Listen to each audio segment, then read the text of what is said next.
जंगल में बारिशें भी नहीं हुई थीं, जिस कारण उस जंगल में भोजन की भी बहुत ही ज्यादा कमी हो गई थी। कल ही बादल का संदेश पक्षियों के पास आया था कि जंगल में कुछ ही दिनों में बारिशें शुरू हो जाएंगी। मीनू चिड़िया, शुक्र है बादल भैया का संदेश आ गया है कि हमारे जंगल में कुछ ही दिनों में बारिशें शुरू हो जाएंगी। बारिशों के बाद हमारे जंगल में जो भोजन की कमी है वे भी दूर हो जाएगी और हमारे जंगल में पानी की समस्या भी दूर हो जाएगी। फिर हमारे जंगल में कोई भी समस्या नहीं होगी। और हाँ मीनू चिड़िया, इस बार तो हम सभी पक्षियों के पास अपने लकड़ियों के पक्के पक्के घर भी हैं। बारिशों के दिन हम आराम से अपने लकड़ियों के घर में गुजार लेंगे। मतलब इस बार बारिशों में हमें किसी भी चीज की कोई भी समस्या नहीं है। हम आराम से बारिशों के दिन गुजार सकेंगे। पक्षियों, बारिशें तो होने वाली हैं, इसीलिए मैं सोच रही हूँ कि बारिश से पहले पहले ही हम जमीन में काफी सारे चावल बो देते हैं, ताकि बारिश के पानी से हमारी चावल की फसल जल्दी बढ़ जाए और बारिशों के बाद हमें भोजन की कोई कमी ना हो, हम बैठकर भोजन खाएं। हाँ मीनू चिड़िया, अगर हम चावल अभी जमीन में बो देंगे तो बारिशों के पानी से जल्दी हमारी चावल की फसल निकल जाएगी और हमें भोजन की कोई कमी नहीं होगी। पक्षियों, तुम सभी पक्षियों के पास थोड़े थोड़े चावल तो होंगे ही ना। तुम सब पक्षी अपने थोड़े थोड़े चावल मुझे दे दो, ताकि मैं सारे चावल जमा कर कर एक जगह जमीन में ले जाकर बो दूं। मीनू चिड़िया, तुम कालू कौवे से पूछ लो। मुझे तो नहीं लगता कि कालू कौवे के पास चावल होंगे, क्योंकि कालू कौवा बहुत ही ज्यादा आलसी है। कबूतर, तुम्हें ऐसा क्यों लगता है कि मेरे पास चावल नहीं होंगे? मीनू चिड़िया, मैंने बहुत मेहनत करके चावल जमा किए हैं, मैं वे चावल तुम्हें दे दूंगा। तो फिर तय रहा, सभी पक्षी अपने थोड़े थोड़े चावल लाकर मुझे दे देंगे। फिर सभी पक्षी अपने चावल लेने के लिए अपने अपने घरों की तरफ चले जाते हैं। तुमने मीनू चिड़िया को ऐसा क्यों कहा कि हमारे पास चावल हैं? हमारे पास तो बस इस पोटली में थोड़े से ही चावल हैं, जो तुम्हारे मामा जी ने दिए थे। अब अगर ये चावल हम मीनू चिड़िया को दे देंगे तो हम क्या खाएंगे फिर? तुम बिल्कुल भी चिंता ना करो, मेरे पास एक बहुत ही शातिर योजना है, जिससे हमारे पास भोजन ही भोजन होगा। मुझे भी बताओ ना, आखिर तुमने ऐसी क्या योजना बनाई है जिससे हमारे पास भोजन ही भोजन होगा?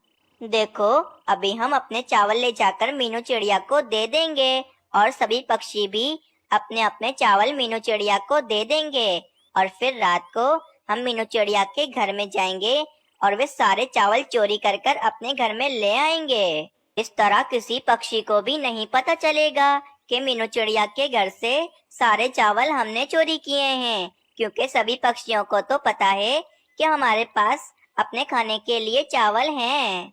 पर अगर हम पकड़े गए ना, तो बहुत ही धुलाई होने वाली है हमारी। वे पक्षी हमें नहीं छोड़ेंगे।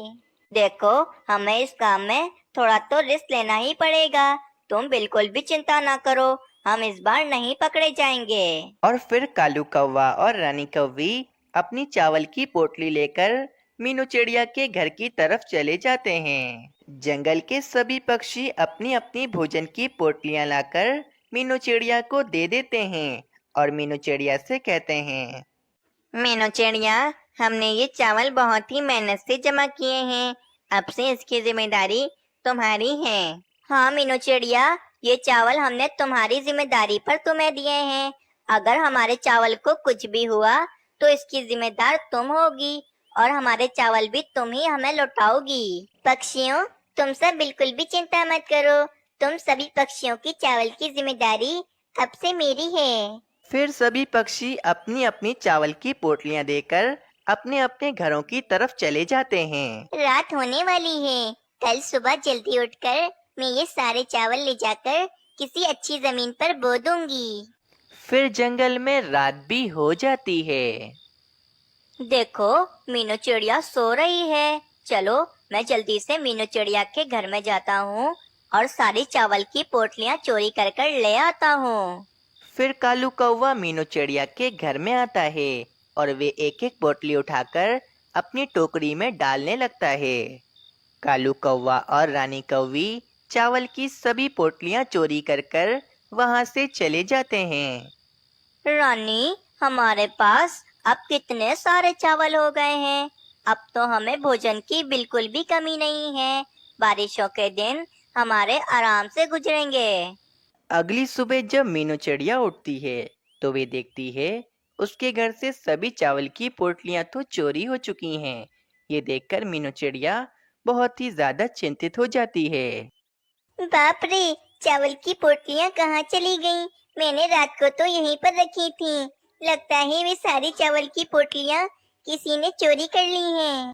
लेकिन अब मैं पक्षियों को क्या जवाब दूंगी? उन सभी पक्षियों ने मुझ पर भरोसा करके अपनी सभी चावल की पोटलियां मुझे दी थी। फिर मीनू चिड़िया जंगल के पक्षियों को ये बात बताने के लिए चली जाती है।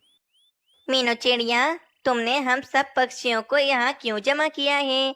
क्या चावल बोने में तुम्हें हमारी कोई मदद की जरूरत है? पक्षियों, चावल तो मैं जब बोऊंगी ना, जब मेरे पास चावल होंगे। मेरे पास चावल है ही नहीं। मीनू चिड़िया, ये तुम क्या कह रही हो? अगर तुम्हारे पास चावल नहीं है, तो चावल आखिर कहाँ गए? पक्षियों, वे सारे चावल कल रात को किसी ने चोरी कर लिए हैं। ना जाने किस चोर ने कल रात को मेरे सारे चावल चोरी कर लिए। ये तुम क्या कह रही हो? वे चावल के दाने मैंने कितनी मुश्किलों से चोरी किए थे, मेरा मतलब जमा किए थे, और तुम कह रही हो कि वे चावल के दाने चोरी हो गए हैं। पक्षियों, मुझे तो ऐसा लगता है कि ये मीनू चिड़िया हम सभी पक्षियों के चावल अकेले ही खा जाना चाहती है, जभी तो ये ऐसा कह रही है। नहीं रानी कौवी, मीनू चिड़िया बहुत अरसे से हमारे साथ रह रही है। मीनू चिड़िया ऐसी नहीं है। जरूर किसी पक्षी ने मीनू चिड़िया के घर से सभी चावल चोरी कर लिए हैं। जो भी हो, लेकिन हमें तो हमारे चावल वापस चाहिए। मीनू चिड़िया, तुम किसी भी तरह हमारे चावल हमें वापस करो। ये कहकर वे कालू कौवा और रानी कौवी वहां से चले जाते हैं। मीनू चिड़िया, तुम बिल्कुल भी चिंता मत करना, हम सब पक्षी तुम्हारे साथ हैं। पर पक्षियों, मैं तुम सब पक्षियों के चावल के दाने तुम सबको वापस कैसे करूंगी? सभी पक्षी ऐसे बातें कर रहे होते हैं कि आसमान पर काले काले बादल छा जाते हैं और जंगल में तेज बारिश शुरू हो जाती है। सभी पक्षी भी अपने अपने घरों में आ गए होते हैं। ये चावल खाने में कितना ही मजा आ रहा है। देखो, हमारे पास अभी भी कितने सारे चावल पड़े हुए हैं। अच्छा चलो, मुझे अभी बहुत जोरों से प्यास लग रही है। मैं नदी से पानी पीकर आता हूँ। फिर कालू कौवा नदी से पानी पीने के लिए चला जाता है।